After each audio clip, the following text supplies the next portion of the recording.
สวนสนามหน้าตึ้ง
ในวันคล้ายวันสถาปนาหน้าเสือชาติในปีพุทธศักราช 2557 กองทัพที่ 1 ส่วนกลาง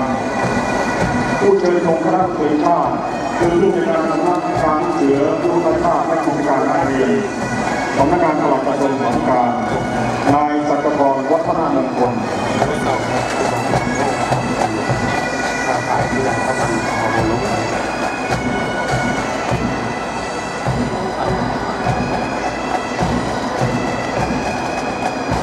ผู้บังคับขบวนสงสารนายเอกวัฒน์เจริญศรีผู้ในการสำนักเลขาธิการสำนักงานเสือชาติกรรมการผู้ทรงคุณวุฒิของสภาเสือไทย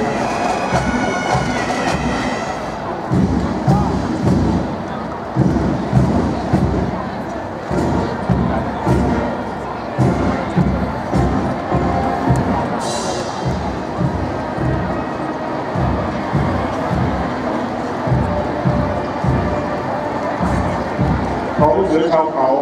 โรงเรียนบ้านป้อมตีสำนักงานเขตพื้นที่การศึกษาประถมศึกษากาญจนบุรีเขต 3ของเสือทองวัดวงทองกรุงเทพมหานครของเสือโรงเรียนวัดหนังสำนักงานเขตพื้นที่ประถมศึกษากรุงเทพมหานครของเรียนนารีสำรองโรงเรียนทุ่งมหาเมฆ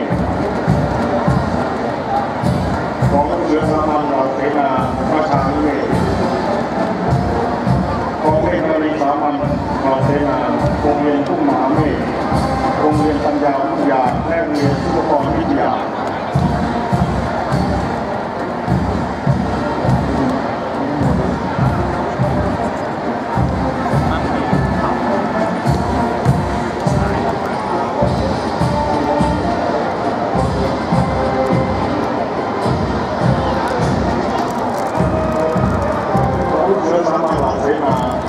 โรงเรียนวัชราวิทยาลัยวัดไซ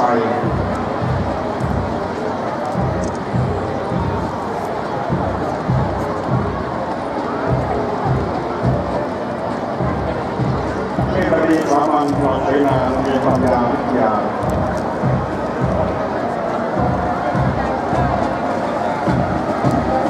โรงเรียนสุขภาพ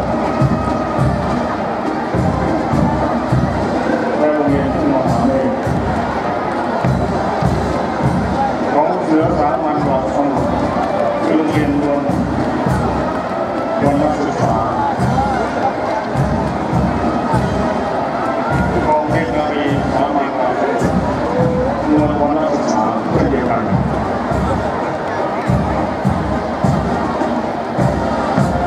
ของเสือสามัญใหญ่เหล่าเสนากรุงเทพคริสเตียนวิทยาลัยเทศิรินทร์มัธยมวัดพระดุกษัตริย์วัดนวลนรดิต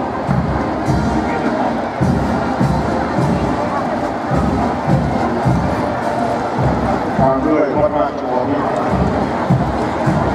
สวยงามมากเป็นระเบียบเรียบร้อยราชวมิตร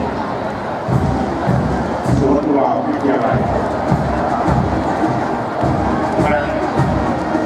โรงเรียน สนามจะเป็นชิวมาครับเราจะมีการเล่นเรือด้วยนะครับ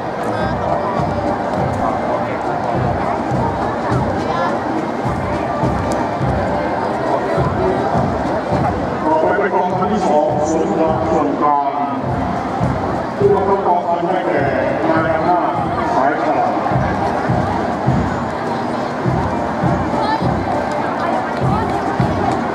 ผู้ใดหน้าสายขลาดนี้เป็นนักสู้กองเป็นชำนาญการพิเศษและเป็นผู้ตรวจการเสือประจำสำนักงานวิทยาศาสตร์เป็นผู้บังคับกองพันที่2กองนี้มีสามัญแหล่เสนาโรงเรียนเป็นจังหวัดอะไรในพระบรมราชูปถัมภ์โรงเรียนสายน้ำพึ่งไทยบ้านสถานโรงเรียนนวมินทราชินีกรุงเทพมหานคร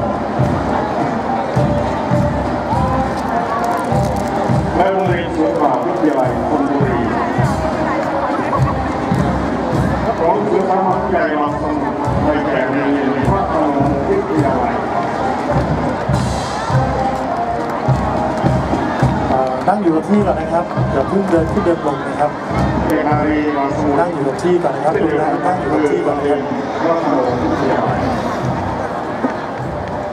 ไม่เสด็จไกลนะครับจะไปไหนไม่ได้นะครับโรงเรียนวิทยาคณาลัยคุณนั่งอยู่กับที่นะครับปิดประตูก่อนนะครับตอนนี้เสด็จให้ปิดประตูสตาฟรุ่นใหญ่คุมประตูทำรุ่นใหญ่ครับข่าวอากาศคือโรงเรียนปิดประตูเลยนะครับทุกฝ่ายเ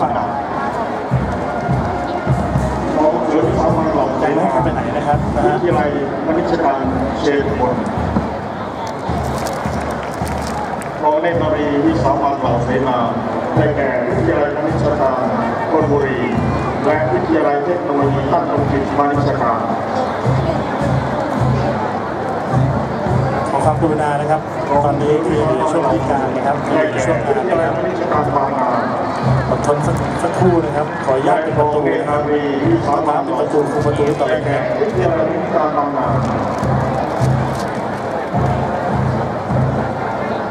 ต่อไปเป็นกองพันที่3นะครับผู้บังคับกองพันได้แก่นายสมัยม่วงบุญผู้ในการโรงเรียนวัดท่าสัตตาธรรมต้องไปเป็นกรุงเทพมหานครทางขบวนนะครับบังคับกองลูกเสือสามัญวชิราวุธวิทยาลัยกลับมา2ถึงจะออกมาได้2นายเชิญพงศ์พระมนูกองลูกเสือสามัญที่1ลำดับต่อไปคือโรงเรียนพระปฐมวิทยาลัยในพระบาทสมเด็จพระมงกุฎเกล้าเจ้าอยู่หัวกองลูกเสือโรงเรียนพระบรมราชวิทยาลัยในพระบรมราชูปถัมภ์กองลูกเสือโรงเรียนฟรีสรอยัลวิทยาลัยจังหวัดเชียงใหม่